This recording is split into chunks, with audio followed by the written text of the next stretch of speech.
Howdy everyone, I'm Doug Howe. I want to welcome you to the next Positive Gravity. Today I'm going to be working with this nice big piece of cherry. It's heavy, oh boy. So it's cherry, you know, it's pretty heavy. I got this from my buddy Tom. It's been kind of aging at his house for about a decade, so it's dry. It's got some problems. You can see it's got some big cracks. Both ends have cracks. And there's also a pretty significant crack that goes all the way down the side here. There's another one here. So it's definitely not like a perfect piece of wood for what I want to do with it, but I'm going to try anyway. We'll see what happens.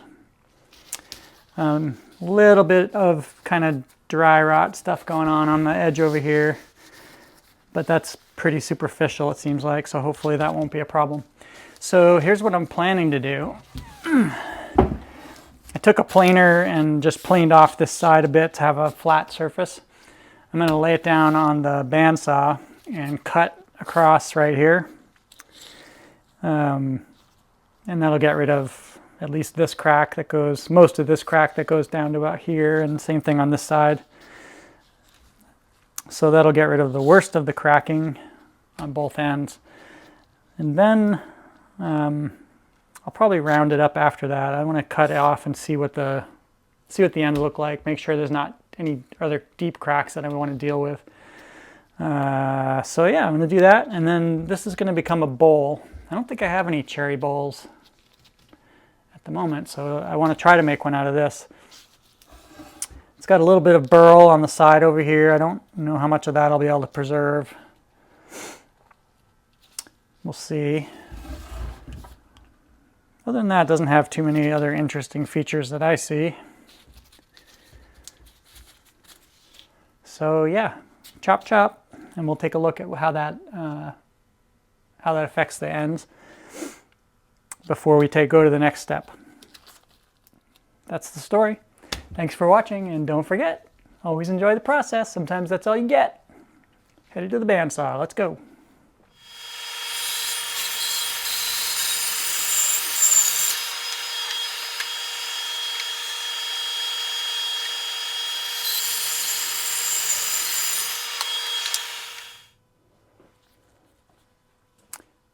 All right, so we're back from the bandsaw. I'm going to make another cut on the bandsaw. Let me show you why.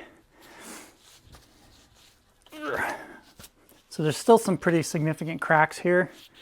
There's a few in here, even right in the middle of the wood here, and some around the edge. But the biggest one is this one right here. Notice it comes right from near the pith. This is why we frequently try to cut the pith out before we dry our pieces of wood. That makes this not happen, typically. So notice the shape of this. The presence of the pith is one thing. It's could be problematic for the bowl when it's done if the lip is too close to this pith. And then I have this big crack.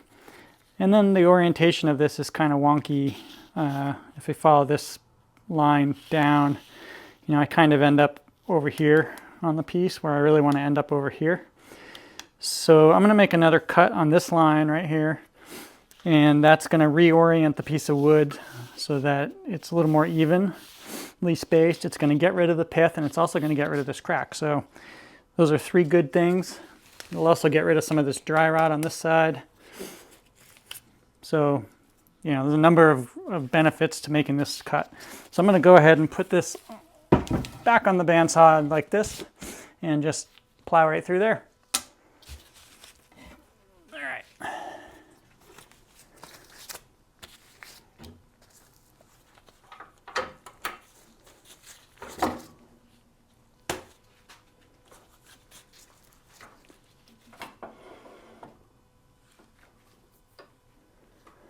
So this is going to be the bottom.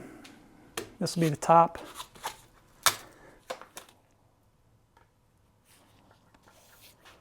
There goes nothing.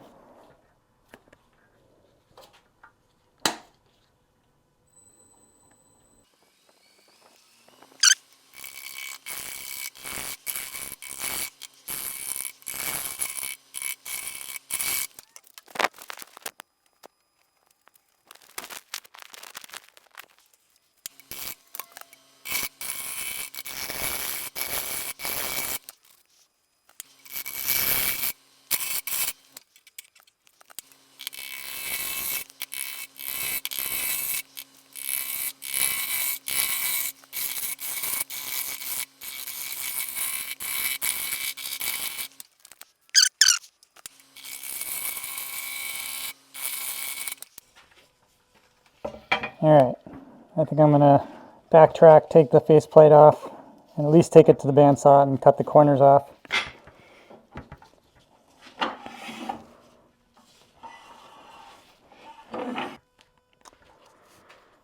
Alright, we're back. We're a little bit round.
Alright, I think we're nearing the final shape for the outside.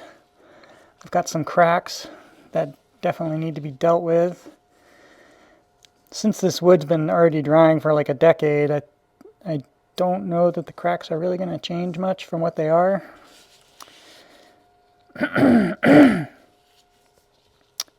So, I've got a tenon, a foot, in the bottom of my bowl.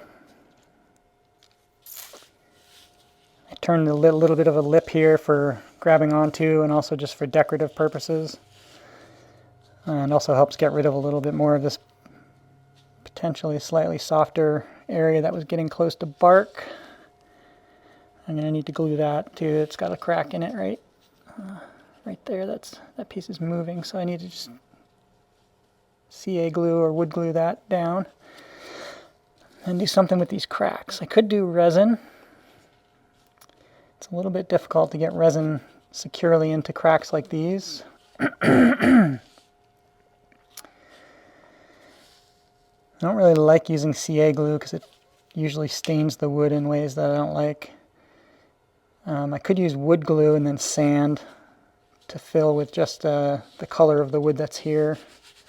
That's probably my best bet.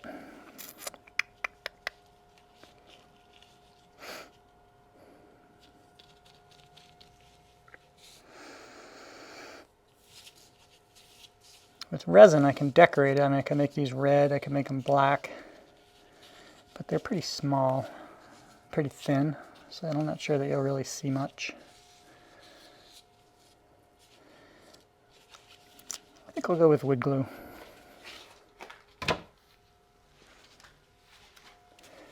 There's nothing really magical about this. Take a little wood glue.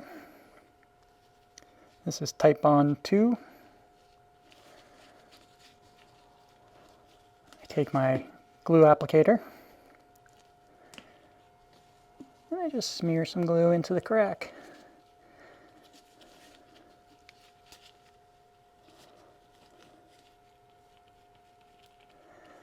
Try to get it down in there a bit.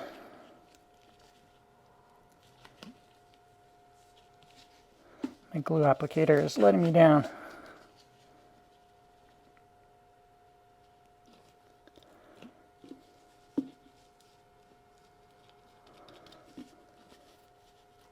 So the idea here is that this glue will get down into the crack, and then I'm going to sand over this to get sawdust into the glue to try to disguise that as best I can, and then when I sand this more, this topical glue will just be gone, and all that will be left is a filled crack. That's the theory. Got some decent sawdust right here. I think I'm just going to take that, rub it right in, take some fairly coarse sandpaper,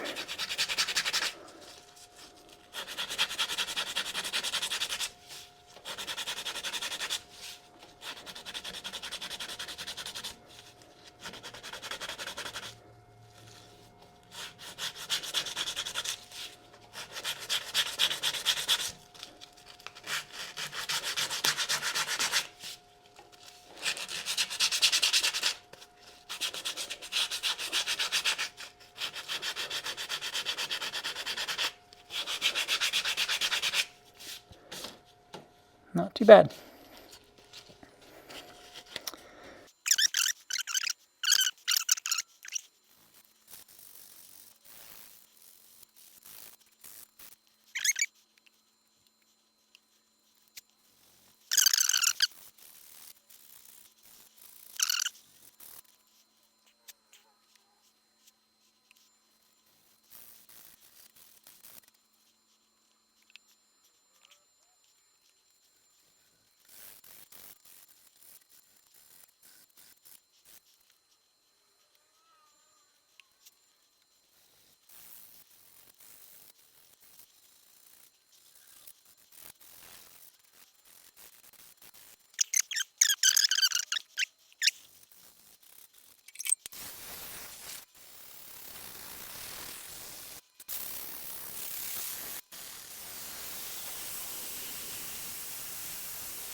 This is the same piece of the same cherry. I'm going to try some sanding sealer on it.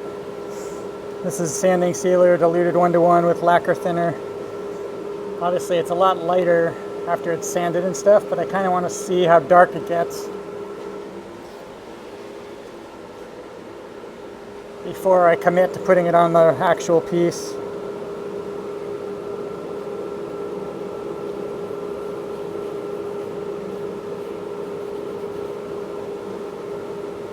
That's actually not bad. It didn't really do much to it. So it's just a little bit darker. So I'm going to go ahead and hit that with some sanding sealer at this point.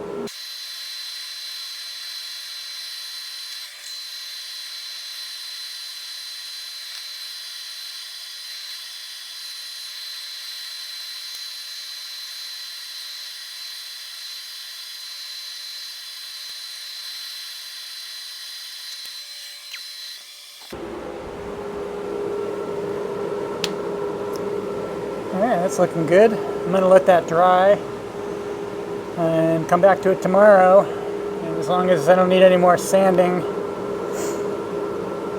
I will start putting on the finish coat on the outside. All right, we've got one coat of sanding sealer on here. I'm just going to give this a really quick once over with double lot steel wool to try to smooth this down, any little nibs or nubs that would have appeared.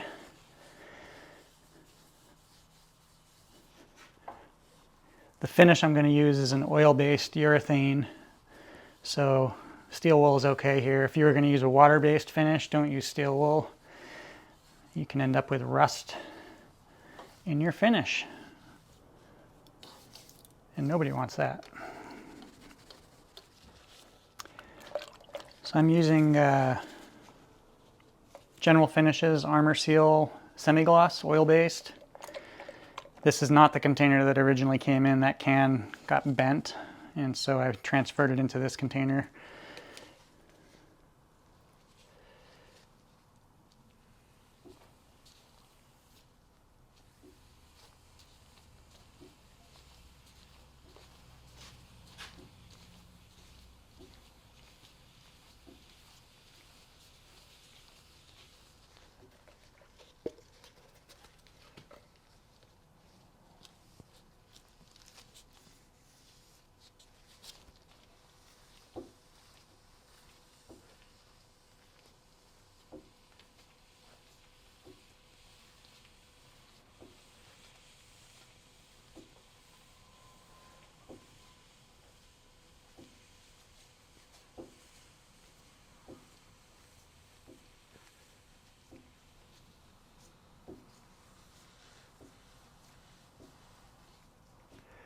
Easy cheesy.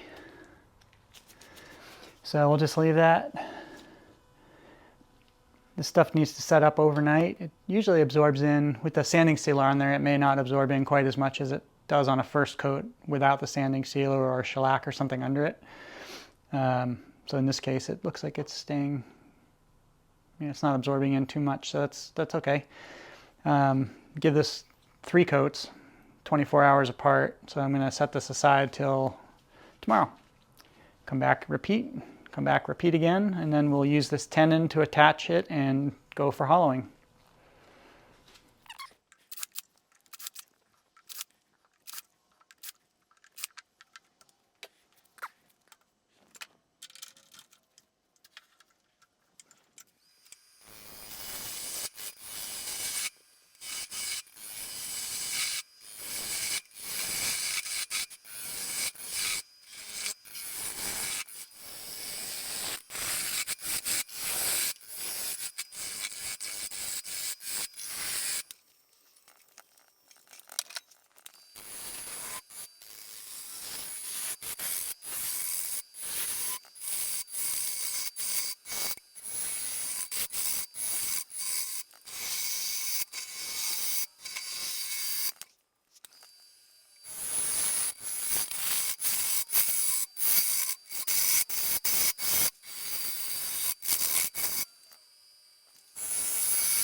I've got some damage here that I need to repair. So I got to turn a new edge here. I think I'm going to go sharpen up and then do that with gouge.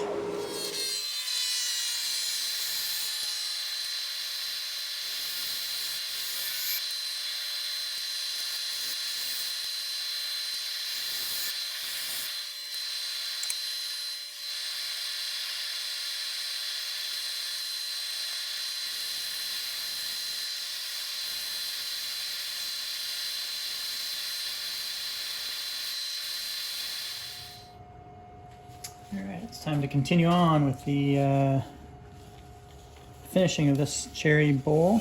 I'm just going to give this a quick steel wool.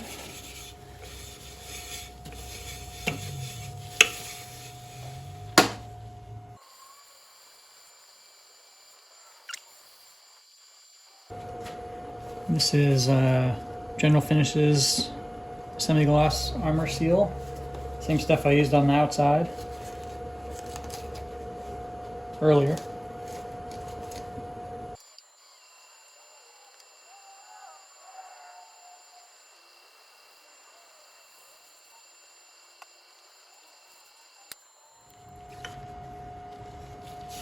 Yeah, it's looking pretty good.